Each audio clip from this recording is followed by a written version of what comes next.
Ever heard about those ghost towns you see in like old Western movies? The ones where everyone just vanished? Well, imagine a whole village in India, swallowed by the desert, left just as it was, like a snapshot frozen in time. You're talking about Kultara, right? Yeah, it's more than just an abandoned village. It's like this whisper in the desert wind, a place where history and legend, maybe even something else, all kind of swirl together. Yeah. Cool, Tara. So before our deep dive, I check out some pictures, and man, they are haunting. These crumbling houses, streets, totally empty. It's like stepping into a forgotten world. Right, it really pulls you in. It used to be this lively village full of Paliwal Brahmins known for their skill in agriculture. They made this dry, arid land fertile, they had these beautiful homes, temples, even those elaborate stepwells. Then, poof, around 1825, everyone vanished. Everyone. Wait, so the whole village and like the settlements around it, they all just up and left? Yeah. What could cause something like that? That's the big mystery, right? Some say it was this tyrannical ruler, Salim Singh, the Dewan of Jaisalmer. He slapped huge taxes on the villagers and even, allegedly, harassed them. Oh, man. Okay, so not a nice guy. Not at all. Legend even says he fell for the village chief's daughter and demanded to marry her. Whoa, hold on. This is starting to sound like a Romeo and Juliet story, but, gone wrong. Except way more tragic.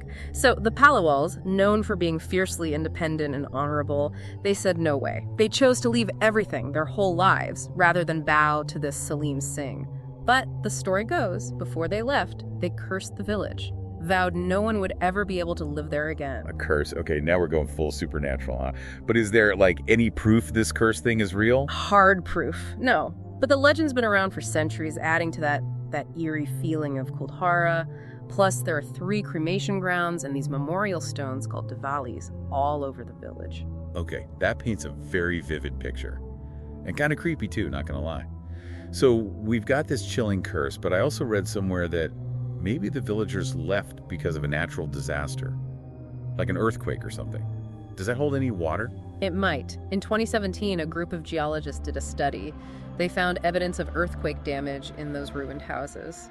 They looked at the way the structures were damaged and the patterns matched seismic activity. What's crazy is they could even date the damage to around the time everyone vanished. That's interesting. So we've got science saying maybe it was an earthquake, and then this legend of a heartbroken community cursing their own home. Kind of hard to fit those two together, And that's what makes Kuldhara so captivating. It makes you face the unknown, makes you think about the possibility that maybe, just maybe, there are forces out there we just don't get. Which leads to the juiciest part of this whole thing. The paranormal stuff people have experienced in Kuldhara. What have people seen or felt in this so-called ghost village? Oh, let me tell you, the village lives up to its spooky name. People have reported all sorts of strange things. Some say they've seen shadowy figures moving through the ruins. Others hear voices, like whispers carried on the wind. Then there are those who feel sudden temperature drops, an overwhelming sense of, unease or even physical sensations they can't explain. Hold on, unexplained physical sensations. Now you've got me hooked. What kind of sensations? One story that really creeped me out involved this paranormal investigation team. They spent the night in Kuldhara, using all their fancy equipment to try and record any weird happenings. Next morning, guess what? Their car was covered in scratches, deep ones, and there was no one else around. Oh, come on, that's freaky. Yeah. You mentioned the curse and the earthquake, but scratches on a car. That feels almost, personal, like a warning or something. It really does make you think, right? Is there a connection between how intense the Paliwal's departure was, their emotions, and what people experience there now? It's almost like the very stones of Kuldhara remember that night. Wait, is that place memory thing I read about? Bingo! Some people believe that places can, hold on to the energy of past events, emotions, even trauma. Think about the Paliwals, their fear and anger as they left. Maybe those feelings, that energy, got imprinted on Kuldhara. Maybe that's why some visitors feel uneasy or even have those physical sensations you mentioned. I'm getting chills just thinking about it. But didn't I read that not everyone feels scared in Kuldhara? There's that temple where some people have said they felt a sense of peace, right? Could that be leftover good vibes from the Paliwals? Their spiritual energy or something? That's what's so fascinating about this whole thing. The energy, or whatever it is, seems to affect people differently. I read about this visitor who felt this incredible sense of calm and peace, especially in that well-preserved temple. Maybe the spiritual significance of the place overpowers any negative energy hanging around. But even folks who don't believe in ghosts, they admit that Kultara is just strange. It's almost like the village itself is choosing who to reveal itself to, right? Like some sort of test. Okay, but what about Kultara today? Is it still just a deserted village, or has it become, I don't know, something more? Well, today, Kultara is a powerful reminder about the choices we make and the mysteries that stick around long after we're gone.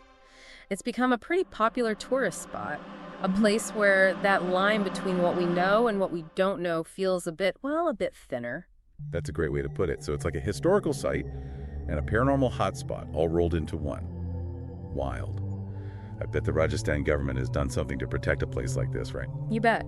They've recognized how historically and culturally important Kultara is and are taking steps to preserve it as a heritage site. It's more than just the buildings, though, isn't it? Oh yeah, for sure. It's about the stories those buildings hold, the energy they give off. You got it. And get this, even locals who might not buy into the ghost stories, they still feel that something's different about Kultara. Wow, so even the skeptics sense there's more to Kultara than meets the eye? Exactly. It's like they understand that this place has a power, a presence that goes beyond any one explanation.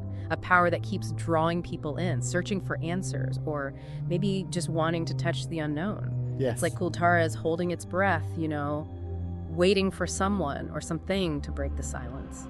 It's funny, isn't it, how those unanswered questions, the things we just don't know, are often what make a place truly unforgettable. I mean, we could just write Kultara off as another abandoned village, but it's those stories, those whispers, the stuff that can't be explained that really make it stick with you. Oh, absolutely. It's that mix of real evidence and pure mystery that makes Kultara so fascinating.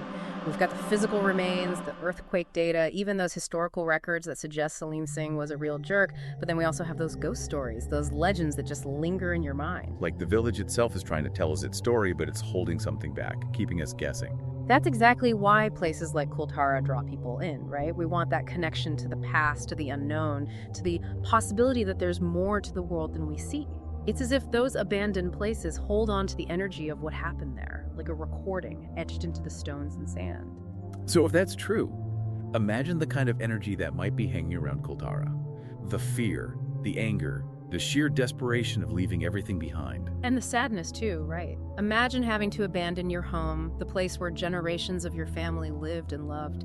That kind of emotional weight, it can become part of a place woven into its fabric. Which brings us back to that place memory idea.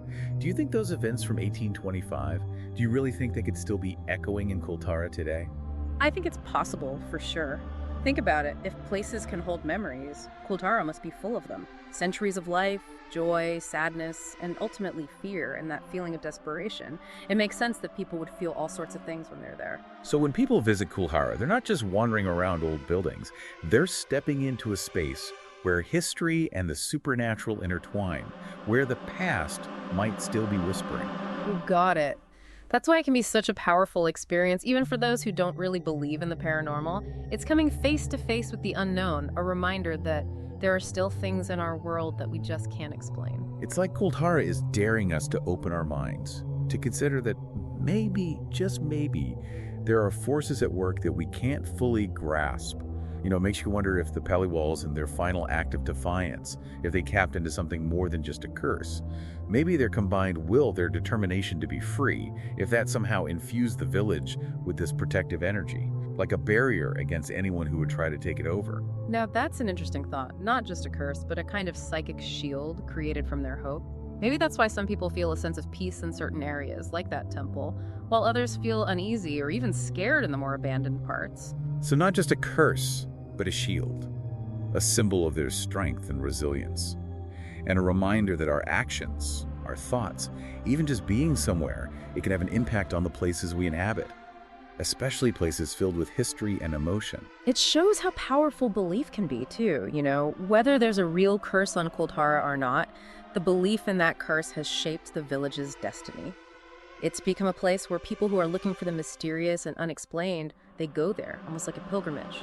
So even if we never fully understand what happened in Kultara, the village still has something to say.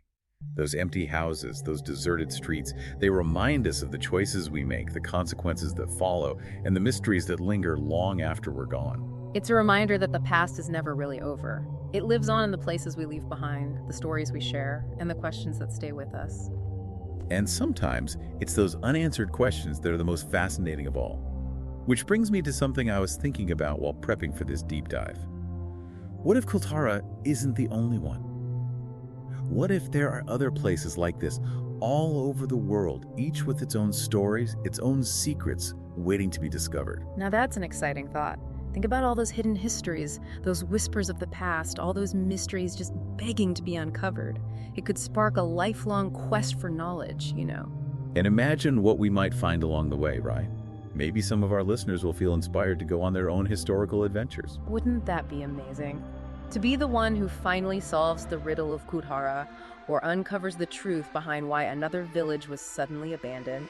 The possibilities are endless, and that's what makes exploring these mysteries so thrilling. But before everyone rushes off to book a flight to India or some other mysterious place, do you have any advice for anyone out there who's now feeling that urge to go on their own historical adventure? I would say first and foremost, always be respectful. Remember, these were once homes, places where people lived and had communities. Walk softly, listen closely, and be open to what those places have to say. And always, always do your research. Solid advice. Uncovering the past, it takes curiosity, respect, and a good amount of preparation. Exactly. And who knows, maybe one of our listeners will make a groundbreaking discovery, bring new understanding to an old mystery, or even encounter something truly unexplainable. That would be incredible. But even without those huge discoveries, I think there's something magical about just being in those abandoned places, feeling that connection to the past, letting yourself get swept up in the mystery. It's that sense of wonder, that thirst for knowledge, that really fuels our fascination with the unknown. It's what keeps us coming back, wanting to delve into the next historical enigma, to unravel the next tantalizing thread. Because at the end of the day, it's that search for knowledge, for understanding, for connection that makes these deep dives so enriching. Well said. I think it's time to wrap up our exploration of Kultara. But before we do, I want to leave our listeners with one last thought. Kultara shows us that history, it's more than just dates and names in a book. It's about the stories we tell, the mysteries that make us think, and how powerful belief can be. You said it perfectly. Sometimes the best stories are the ones that blur the lines between what's real and what might not be. It's those questions without answers, those mysteries that keep history alive and exciting. They make us think critically, consider different sides of the story, and never stop exploring. Kultara is a perfect example of that, right? We might never know for sure why the Polywalls left, but just trying to find those answers connects us to their story, their struggles, their humanity, and I think that's what makes this deep dive so captivating. It's a reminder that the past isn't just words on a page. It's alive in the places we visit, the stories we share, and the questions we're brave enough to ask. So to everyone listening, if you ever feel drawn to a place like Kultara, don't be afraid to step into the unknown. Embrace the mystery. Listen to the whispers of the past. Who knows? You might just find something truly amazing. And that's what makes exploring these historical enigmas so rewarding. Until next time, keep those minds curious and those imaginations open.